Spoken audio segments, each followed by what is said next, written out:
باللہ من الشیطان الرجیم بسم اللہ الرحمن الرحیم الف لام میم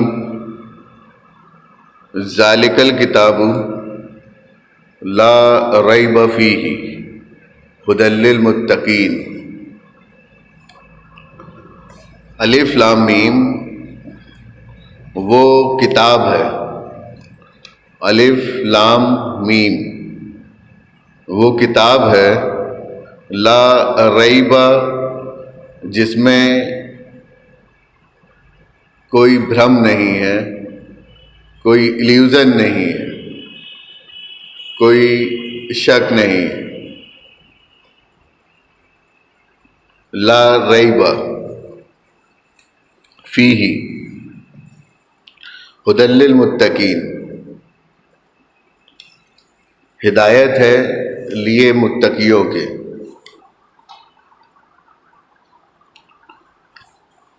یہ ریب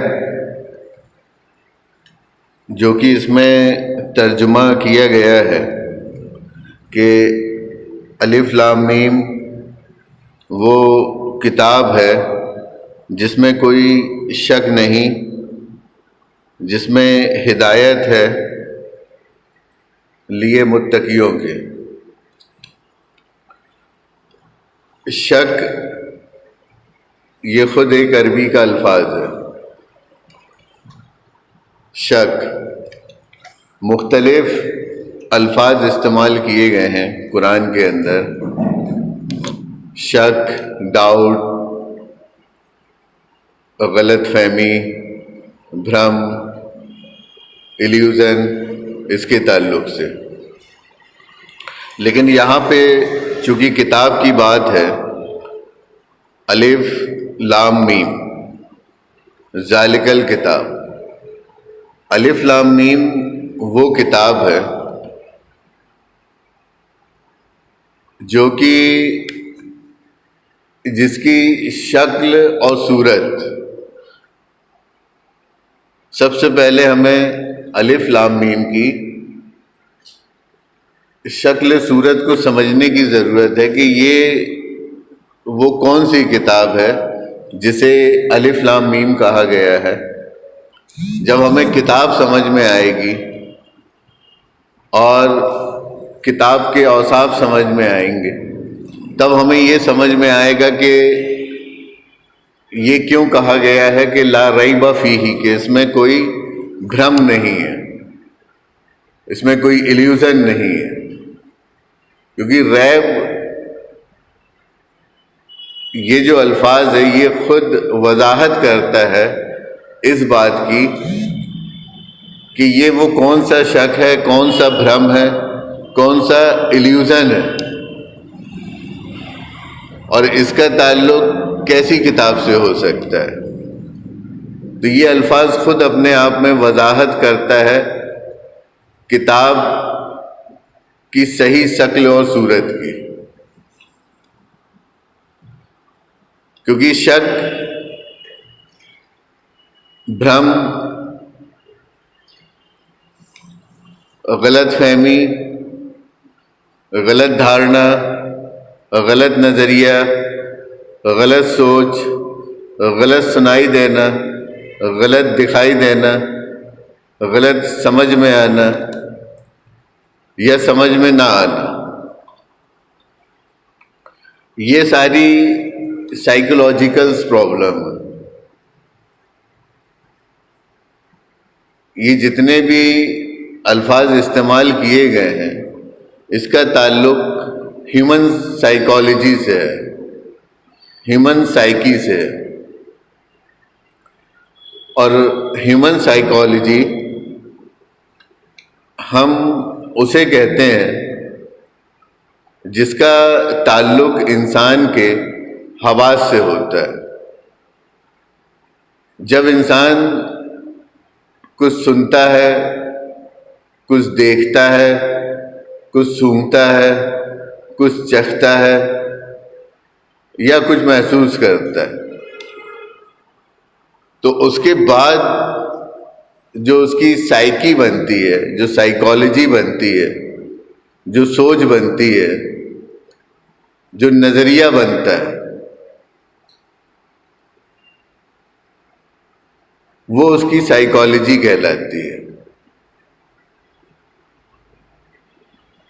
سننے، دیکھنے، سونگھنے، چکھنے اور چھونے کے بعد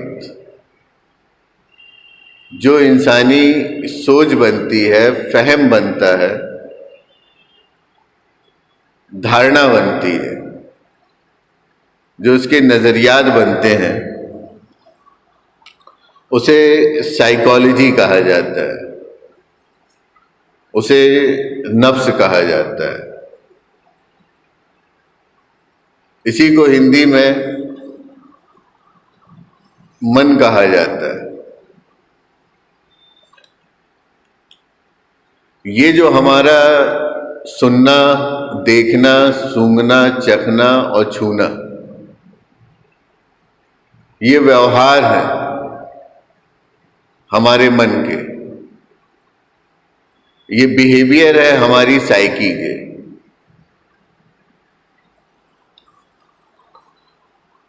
یہ برتاؤ ہے ہمارے نفسیات کے۔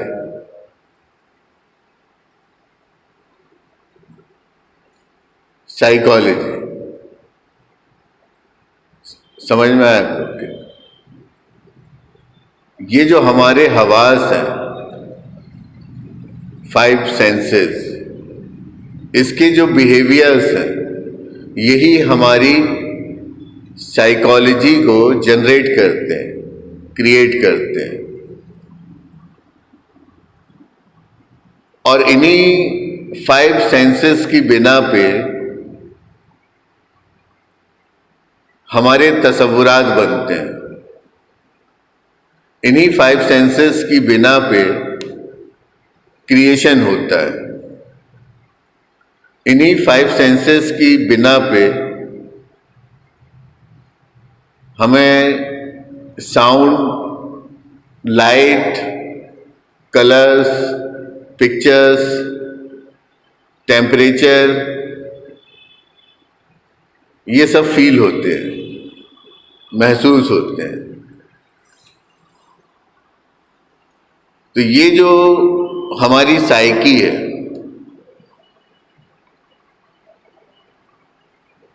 تو اس کے تعلق سے اس کتاب میں بیان کیا گیا ہے۔ اور یہ جو الف لام میم،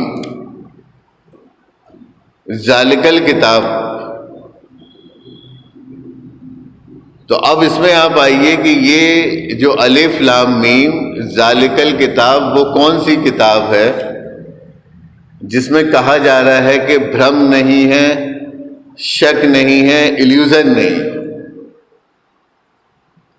کوئی مایا نہیں، کوئی دھوکہ نہیں۔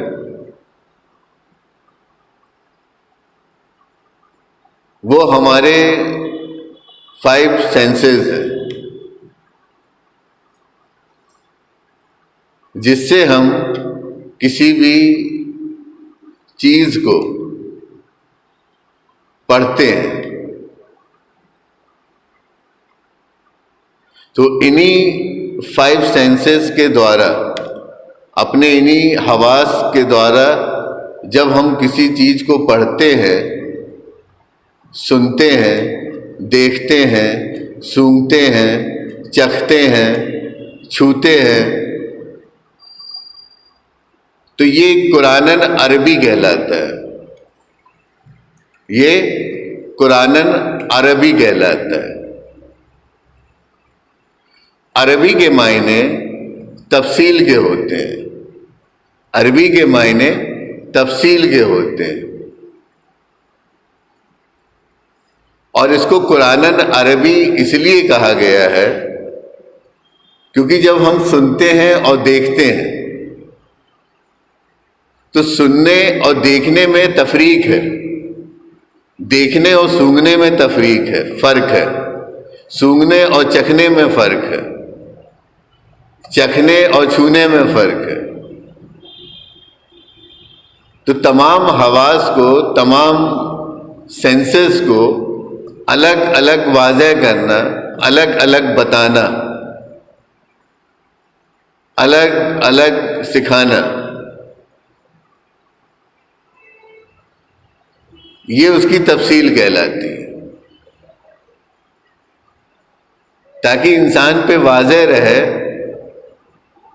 کہ وہ سن کیا رہا ہے اور دیکھ کیا رہا ہے، اور جو وہ سن رہا ہے اور جو وہ دیکھ رہا ہے دونوں میں فرق ہے. جو چیز سنی جا سکتی ہے وہ دیکھی نہیں جا سکتی ہے، جو چیز دیکھی جا سکتی ہے وہ سونگھی نہیں جا سکتی ہے، جو چیز سونگھی جا سکتی ہے، جو چیز سونگھی جا سکتی ہے وہ چکھی نہیں جا سکتی ہے، اور جو چیز چکھی جا سکتی ہے اسے چھوا نہیں جا سکتا ہے. تو کتنی تفصیل کے ساتھ اللہ نے ہمیں پڑھایا ہے اور وہ ہم کو پڑھاتا ہے، تاکہ ہم پر، انسانوں پر یہ واضح رہے کہ جو کچھ اس کے تصور میں آیا ہے، اس کی سوچ میں آیا ہے، اور جس خلق کو، کریشن کو وہ دیکھ رہا ہے، تو اس کی اس پر تفصیل ہو جائے. وہ جو کچھ بھی سمجھ رہا ہے، تصور کر رہا ہے، سوچ رہا ہے، برت رہا ہے، وہ اس پہ واضح رہے. کہیں پر بھی کسی بھی طرح کا کوئی ایلیوژن اس پہ نہ آئے، ایلیوژن نہ بنے، اور وہ اس میں تفریق کر سکے، فرق کر سکے. کیونکہ جب تک انسان فرق نہیں کرے گا، فرق نہیں کر پائے گا، تب تک وہ جسٹیفائی نہیں کر سکتا ہے. کسی بھی شے کے اوزان کو، اس کے میزان کو، اس کے وزن کو وہ نہیں سمجھ سکتا ہے. کسی بھی شے کو سمجھنے کے لیے اس کے تمام پہلوؤں کے ساتھ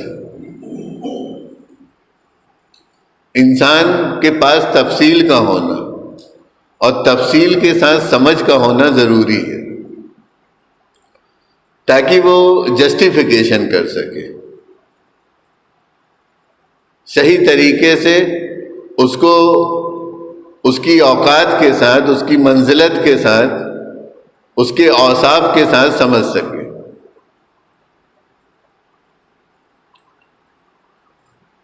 تو کتاب ہم اسے کہتے ہیں جو کتب کیا گیا ہے، اور کتب ہم اسے کہتے ہیں جو لکھا گیا. اور لکھنا اسے کہا جاتا ہے جو ذہن میں ڈالا گیا، جو سوچ، جو وچار، جو بات، جو نظریات، جو تصورات انسانی ذہن میں ڈالے گئے، القا کیا گیا، وحی کی گئی ہے، نزول کیا گیا ہے، اس کا اس پہ الہام کیا گیا، اس پر روا کیا گیا. یہ اس کو بخوبی اس کے اوصاف کے ساتھ، اس کی تفریق کے ساتھ سمجھ سکے. تو جو چیز اس کے ذہن میں ڈالی جاتی ہے، جو تصور اس کے بنائے جاتے ہیں، وہ ایکچوئل لکھنا کہلاتا ہے، وہ کتب کرنا کہلاتا ہے. ہمارے ذہن میں یہ ہوتا ہے کہ یہ جو ہم کاغذ پر پین سے لکھتے ہیں یہ کتب ہے، اور جو کچھ لکھا گیا ہے قلم سے، سیاہی سے، وہ کتاب ہے. نہ یہ قلم ہے اور نہ یہ کتاب، بلکہ یہ جو ہم قلم کے سہارے سے جو کاغذ پر لکھ رہے ہیں، یہ تو ہم نشاندہی کر رہے ہیں اس کتاب کی، اس قلم کی جسے ہم نے پڑھا ہے، جو کچھ ہمارے ذہن میں ڈالا گیا ہے، اتارا گیا ہے، جو ہمارے خیال بنے، جو ہماری سوچ بنی۔ تو اپنے ان تصورات کو ہم قلم کے سہارے کاغذ پہ نشاندہی کرتے ہیں، جمع کرتے ہیں۔ ایکچوئل جو کتاب ہے جس سے ہم پڑھتے ہیں اور جس سے ہم سمجھتے ہیں، وہ الف لام میم ہے۔ اب غور ہم کو یہ کرنا ہے کہ ہم پڑھتے کیسے ہیں، انسان پڑھتا کیسے ہے، کوئی جاندار پڑھتا کیسے ہے، کیسے اس کی سمجھ بنتی ہے، کیسے اس کی عقل بیدار ہوتی ہے، کیسے اس کا شعور بنتا ہے، کیسے اس کے تصور بنتے ہیں،